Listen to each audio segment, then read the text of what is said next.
Hi guys. It is the day before Easter. Happy Easter, everyone. I'm not 100% sure when this video will come out. I've got a busy few days ahead of me.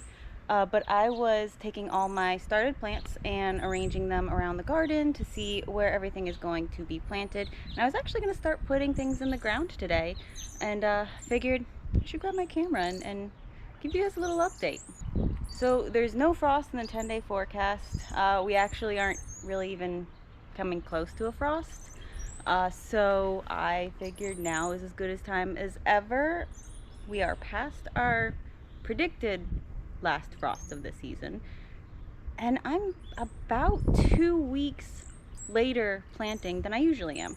One, because I started seeds a little bit later than I usually do, and two, because we had colder weather for longer this year, because this year actually followed normal weather conditions for the area, so we didn't have a super mild winter, and that's fine. That's fine. But I'm ready to get these plants in the ground. They're ready to be in the ground. Some of them are getting a little unhappy in their pots, getting a little yellow. Definitely could use with some more root space. But others are a little stunted, but I'll go over that in a minute. So let's go with the official before. I mean, besides all the pots kind of sitting around, it's pretty empty, minus some potatoes and garlic and some leftover cold weather crops. Speaking of cool weather crops, I cannot get lettuce to head in this area. This I planted in fall of last year. Lovely lettuce. It was coming to a head. It was looking perfect. I was so excited, thinking I'm actually going to get a head of lettuce this year. And then we had a couple warm days and it just shot up its center stalk and started producing flowers. So it's gonna come out. So even though I have more space in the garden than I've ever had before, because if you were following along, last year I did a expansion to my raised bed garden and pretty much doubled the amount of space I have. But even that isn't really enough. I'm struggling to find space for everything already, and I have a few more things that aren't quite grown up enough yet to consider planting or haven't even germinated. Just some things that I really wanted to try but haven't had much luck with yet, that who knows, in a month I might get to germinate and they might be ready to plant. But I'm running out of space. So let's go over my logic, because I don't go with a plan. I start seeds of whatever I feel like growing that year, and then figure out where I'm going to put them when it's time to plant them. So in an earlier video, I had sown my bean seeds. You can see they're actually all germinating pretty well. That was in this little bed. Those are all bush beans, and then this arch trellis here has my pole beans on it, and they're germinating as well. So those are the only beds that I plan out. Anything that requires a trellis or support, I plan, yeah, they're coming up. I plan to, put specific items there. And it is based on where the sun hits it, what it might shade out, and what kind of support the plant needs. Outside of that, like I said, I don't go into this with any kind of plan. So the sun comes from that direction, rises over there, and then if we flip around, sits kind of somewhere over there. I was a little apprehensive that this trellis would block some things, but I think it'll be fine. It'll cast a shadow more like right here, so I think we're good. But that being said, I need to make sure that nothing tall goes in here, because it will shade out the beans on the other side, and nothing too tall goes in there, which is fine because that's where I put my bush beans. They won't get that tall. And basically put all the tall things kind of back there along the fence, so nothing else gets blocked out. It's mid-afternoon, so I'm starting to get some shade over in that corner, and that's completely normal. What time is it? It's almost 3, so it's had plenty of sun since the sun rose this morning. I have to say I didn't expect to start so many squash plants, but I got a little carried away, and well, I only have like 2 of each variety. I have a lot of varieties, but I did put some on the outside of the trellis, the opposite side of where the beans are planted. That's the plan anyway. I mean, they'll get tall, don't get me wrong, but they will sprawl more than anything else. I'm just hoping that they won't sprawl towards the beans. I don't know, this might be a mistake, but I don't know where else to put them. But we're gonna just follow down. So this will pretty much all be different types of summer squash. And back here as well. Yeah, I'm still not sold on the layout, but I do have a lot of squash. And going over here, I have more squash plants. They keep going. More squash plants and more squash plants. I'm apprehensive about these ones. I did put a variety there that's kind of struggling, that I don't particularly like, that I just happen to have 2 seeds left and figured why not throw them in. They might end up getting pulled out. It didn't do well last year. I think the seeds actually had an issue. I just don't want those sprawling into the bush beans. We'll see what happens. I won't be upset if I lose those. Now this cauliflower, I've tied it off so the sun doesn't change the color of the cauliflower. That'll be out soon. It's gonna get too hot for that, so there'll be more space there. Like I said, that bolted lettuce is gonna come out, and these carrots, they're just kind of the last few stragglers that could use a little bit more time, so they're gonna come out very soon as well. I've got a couple more cauliflower there. May or may not form a head because it is getting quite warm, but once all those are out, this will be wide open, so the squash will have room to sprawl. Now the pots aren't in their final position, they are just kind of giving me an idea of where I want to put things, so they're not going to be that close together. And this bed, this is garlic and potatoes. The potatoes will probably come out here in like a month maybe. It's gonna get too warm for them and they'll die back and be harvestable, so that'll clear up that whole side. But the garlic probably won't come out until June or July, so that's just a space that I won't be able to use until much later in the season, and I can use that for succession sowing squash or experimenting with things I haven't done before. Now the bed in the middle here, this is going to be where my taller stuff is going to be, that I want access on all sides to, easy access on all sides to. You can see like over in that corner right there, it's going to be a little bit tough to get to from every angle, which is why I put stuff there that doesn't need to be harvested every day. I am going to do a double row of tomatoes up this trellis, or up this cattle panel. First year using cattle panel for support on my tomatoes. We'll see how it goes, if it's tall enough. But there'll be tomatoes on both sides, kind of staggered. And I'll just deal with supporting them further as we go. And then we come down to this arch, which I really didn't know what to do with. I got this for free, so I figured why not throw it in the garden and see what I can do with it. I'm going to use it to support peppers. I really wanted to use my tomato cages on the peppers and put them over there where the squash I don't like are. But I think they'll get too tall and just hard to access, being one of the corner beds. The corner beds are the hardest ones to harvest out of them because obviously I have to lean over that way, and the way the plants are staggered, there's always going to be one that I can't really get very good access to. So we're going to try them over here this time. I mean, every year changes. Nothing's ever planted in the same place twice.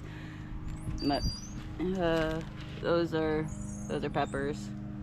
Those are peppers. And I wonder if I can maybe sneak something in the middle there that could benefit with some shade, but we'll figure that out later. I'm also going to put my okra over here. You can see it's going to get tall and it's going to get wide, and it's going to block out anything that is behind it in the direction of the sun. So I put it right up against the fence, so it's just going to cast a shadow on that fence. And thinking about putting a icebox size watermelon kind of right there, and maybe letting it run in between the supports here, or seeing if I can get it to climb. It's gonna be tricky. I want to make sure it gets enough sun and has enough space to sprawl. I don't really know where else to put it, so we're gonna try it there. And the last thing I will be planting in this area are my favorite melons of all time, the Ananas d'Amérique melons. Probably heard me talk about them a lot. They are amazing. I grew them in this bed last year, so I know it works. And I just kind of trained them up this makeshift wire trellis, and it actually worked pretty well. They don't take up a whole lot of size. They are a smaller melon. So we're just gonna do that again this year. I'll figure out stuff for melons later, but I was running out of time. And when we leave the main garden area, we go over to my little secondary plot right here. And this is where I plant my corn and my loofahs and sweet potatoes. You can do a lot in this little bit of space, but corn has already been planted through here. It's already started to sprout. I think all but 2 seeds sprouted so far, so that's pretty good germination. And that'll probably be done by end of July, August. And we have a long growing season, so that'll allow a lot of time for other things there. I haven't placed these yet, but these are my loofahs and ridge gourds, and they're going to go on the inside of this trellis, climb it, be beautiful and lush and amazing. And then sweet potatoes, probably put like one loofah there or something, but sweet potatoes will be planted on either side here, on both sides of the trellis, and I'll allow them to climb up to a certain point. And then when the corn dies back, I will then let them sprawl along the ground where the corn used to be, so they can put more tubers in the ground over there, because they do put tubers wherever the stem touches soil. They'll root and create more potatoes. But last year I had a problem where the sweet potatoes I grew solely over this arch, and they ended up choking out my other plants.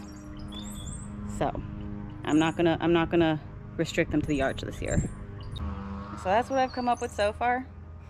I have no idea if it's gonna work. I'm sure I will encounter some problems into the growing season, but I'll take it in stride. I'm not too worried about it. I've got a lot. If I lose one thing, I won't be too upset. And as things die back, I can succession sow pretty much everything. We have a really long growing season here, so it allows for a little bit of trial and error and starting things much later. But with that being said, I'm going to start getting these plants in the ground. Oh, but first, let me talk about what happened with my tomatoes and peppers. So despite starting them at the same time as everything else, they just aren't thriving. These are my tomatoes. You can see they're a wee bit stunted. Some of my peppers are very much so stunted. Not sure how well you can see that. I need to get to the other side. I'm not entirely sure what happened. I may have just up-potted them into their larger pots too soon. Some of them had just barely gotten their true leaves, and then we had a few cold nights. Never got to freezing, but if you know peppers can be stunted by anything below like 50 degrees. So they're not quite where they should be. But I'm going to probably hold off on planting the smallest of them, the most stunted of them, let them get a little bit bigger before I put them in the ground. Yeah.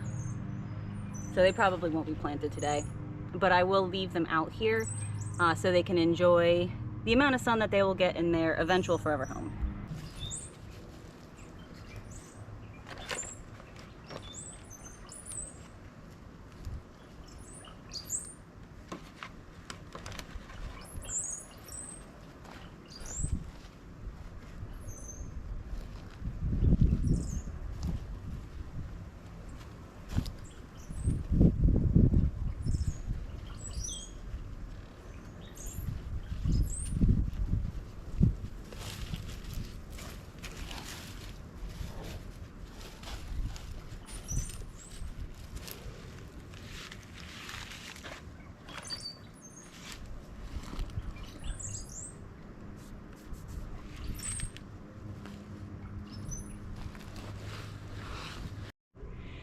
All right, so that's about half the squash planted. I know, I went a little squash crazy, but that's not because I like squash. Like, oh, I mean, I do like squash. I love squash. It's probably my favorite vegetable. But here in South Carolina, we have this lovely thing called the squash vine borer that pretty much makes an end to summer squash season around July, August. I mean, some of them I can keep going. There are varieties that I plant that I know will do better because they are sprawling and they'll set additional roots above the squash vine borer damage. But my goal is to get as much squash as possible before the squash vine borer takes it out. And I know some of them are going to last longer than others. Some of them are going to die off almost as soon as the borers start to become active. So I got to get my squash while I can. My camera died in the middle of my squash rant. But anyway, like I said, a lot of them will die off and it'll prevent things from getting too crowded. So yeah, these plants are going to get big, but when over half of them die off, they're going to have a lot more space in between them. So I'm not too worried about overcrowding. I crowded out the garden a lot worse when it was smaller. I'm actually giving things more space than I have ever given them before. So hopefully everything produces really early, and I can get a good stock in the freezer and dehydrator to last a good long while after the borers take out most of the plants. So on to the next set of squash.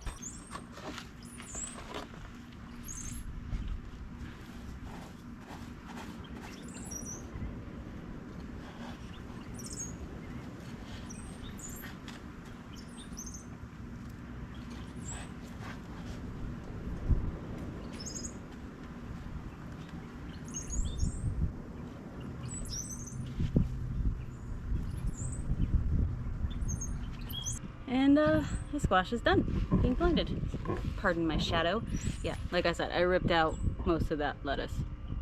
But got about 3 per bed for the larger beds.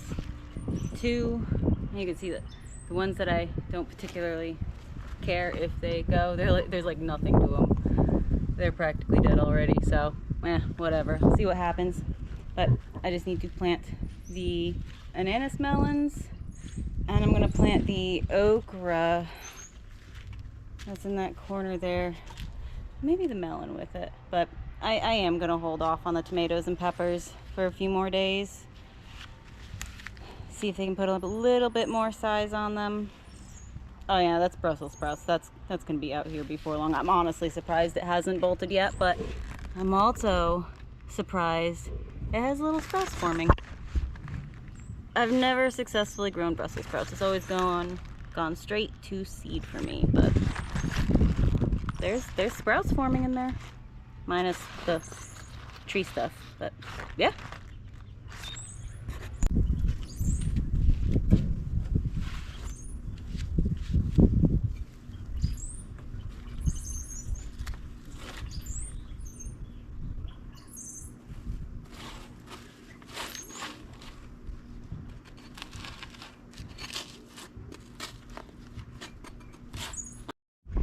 Okay, and the anise melons are in. I do stagger them, give them a little bit more root space than if they were right next to each other. And pardon my mess. Let me get that bench over here. That's the okra. You can probably hardly see it right now. Kind of blends right in. And a very small watermelon. Well, first round of planting's done. I'll do tomatoes and peppers. I'm not quite sure when I'm gonna do them. I have to keep an eye on things, see if they get a little bit bigger. Sorry, I'm staring at my Loof and Ridge Gourd and just realized I forgot to plant those, but I'm kind of running out of steam today.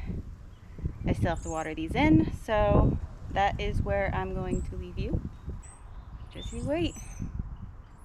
In a month, this garden will be unrecognizable. It'll be a beautiful wild jungle, and I am here for it. Oh, it's my favorite part. Well, until next time, thanks for joining me. Bye.